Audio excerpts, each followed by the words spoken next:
Não estou aqui sozinho, nossa bancada aqui de alto nível nessa sexta-feira. Ítalo Lorenzon e Alan dos Santos. Bom dia, senhores. Tudo bom?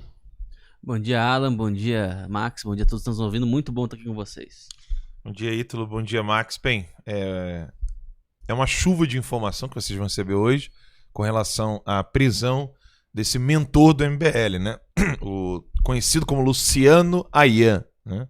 O nome dele não é esse, ele usa um codinome, ele é responsável por tudo o que aconteceu na CPMI das fake news e também responsável por tudo o que decorreu dela, né? Nós vamos explicar isso em detalhes aqui, com imagens, prints, conversas de WhatsApp, que não é nosso, mas do Ministério Público, né? Denúncia do Ministério Público de São Paulo, e que também foi responsável por todo o trabalho do Alexandre de Moraes ao abrir o inquérito das fake news e também a Lei de Segurança Nacional, lá contra a Lei de Segurança Nacional. Enfim, então, hoje desabou a coluna cervical de todas essas atrocidades jurídicas que aconteceram no Brasil. Então, aguarde, né? Fica aí o boletim inteiro. Não tem outra notícia para a gente comentar aqui hoje, é só essa, porque é um mar de informações. Então fique muito atento para você que está em casa, que não entende por que você teve uma CPMI, não para investigar criminosos, narcotraficantes, não, que visou atacar pessoas comuns, né, que usam a sua profissão como jornalista ou é um ativista e defendeu o presidente Bolsonaro, para que você em casa entenda por que essas pessoas foram tão perseguidas. É fundamental que você assista esse boletim da manhã de hoje e aí você vai compreender melhor e com detalhes o tamanho da repercussão que isso deve ter, né, que é enorme no país. Ou seja, nós estamos diante de uma coluna cervical que foi quebrada. Literalmente, todo o plano de calar a direita no Brasil, ele pode até continuar por meio do Facebook, por meio do YouTube, por meio das redes sociais, etc. Mas aqui no Brasil, todo o plano de calar a direita conservadora, ele ficou aleijado. Literalmente. Ele não vai poder andar mais. Ele perdeu o movimento das pernas. Então fique muito atento aí. Exatamente. Antes de não sei se o Ítalo quer uma palavra inicial. Vamos. Né? Mas antes da gente chegar na notícia do dia, né? Tem mais um. Então, perdão, tem só mais uma notícia além do Luciano Ayan aqui. Isso. E aí a gente chega, até para o pessoal ir entrando, né? Até para o pessoal ir chegando, porque normalmente no início tem pouca gente. Então, ex-secretário de Saúde do Rio de Janeiro é preso em operação do Ministério Público. O ex-secretário estadual de Saúde do Rio, Edmar Santos, foi preso em uma operação do Ministério Público do Rio, realizada na manhã de hoje. Segundo o órgão, ele é apontado como integrante da organização criminosa que fraudou contratos de compra de respiradores pulmonares em caráter emergencial para atendimento de pacientes com a Covid-19. O ex-secretário vai responder pelos crimes de organização criminosa e peculato. De acordo com o Ministério Público, Edmar diz desconhecer a existência de um esquema de fraudes para a compra dos equipamentos. Em 6 de julho, ele se manteve em silêncio em depoimento por videoconferência para a Alerj, alegando seguir instruções dos seus advogados. A prisão é um desdobramento da Operação Mercadores do Caos. Edmar foi preso em sua casa no bairro de Botafogo, na zona sul do Rio. Mandados de busca e apreensão também foram cumpridos numa outra casa dele, em Itaipava, na região serrana. Os mandados foram expedidos pelo juiz da primeira vara criminal especializada da capital. Segundo o Ministério Público, houve autorização da Justiça para acesso e extração de conteúdo armazenado nos materiais apreendidos, como celulares, computadores e pendrives, inclusive de registros de conversas telefônicas ou telemáticos com mensagens via SMS ou aplicativos, né, como o WhatsApp. A Justiça também autorizou o arresto, ou seja, a apreensão judicial de bens e valores de Edmar de até quase aí 37 milhões de reais, o equivalente aos recursos desviados em 3 contratos fraudados para a compra dos equipamentos médicos. Situação, Grande dia. Situação complicada. Não, complicado, mas, né? Ainda bem que tá preso, né? Claro. Ainda bem que foi preso. Né? Então, gente, eu vou correr o risco de me repetir assim, ad nauseam já, o que eu venho falando.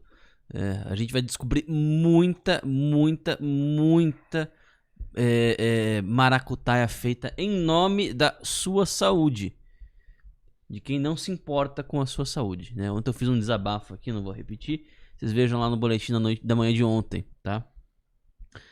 Esse pessoal não se importa com você, tá nem aí pra você, quer que você se exploda, não deixa você trabalhar, mas ainda te cobra imposto. E imposto é gasto dessa maneira aqui, ó. Que o Max acabou de ler, né? É assim que eles estão cuidando da sua saúde, é assim que... Esta é a forma responsável de lidar com a pandemia, segundo esse pessoalzinho aí, né? Fique em casa esperando a vacina, né? E o gado somos nós. Né? Fique confinado esperando a vacina, é a gente que é gado. Né? Então, enfim. Exatamente. O Rio de Janeiro precisava voltar às notícias com mais prisões, porque parece que estão querendo enterrar o impeachment do Witzel pelo cansaço. Não temos o registro de um pedido de impeachment de um governador que chegou ao fim na nossa república. De fato, não. Então, tá muito confuso lá no Rio de Janeiro.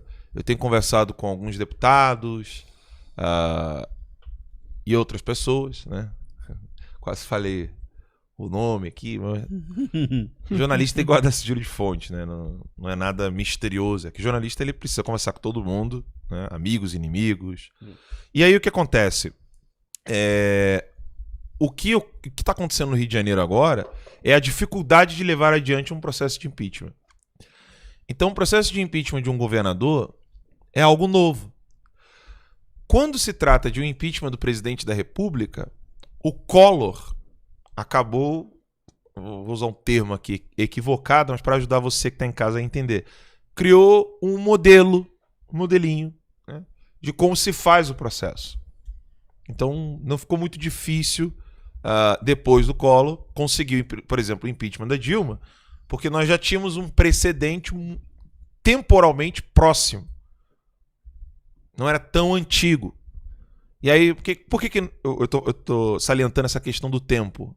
Porque quando é muito antigo, você tem mudanças de leis, você tem mudanças de estruturas, dentro do próprio Congresso, dentro do próprio STF, etc. Então, com o impeachment do Collor, facilitou com que ocorresse o processo do impeachment da Dilma.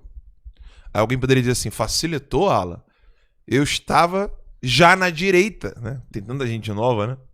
Mas eu já estava na direita quando rolou o impeachment. Não facilitou nada, foi difícil. Não, eu sei, eu estava acampado aqui durante um mês. Fiquei acampado nas Palmeiras Imperiais com a hoje deputada Bia Kicis e tantas pessoas maravilhosas que eu conheci naquela época.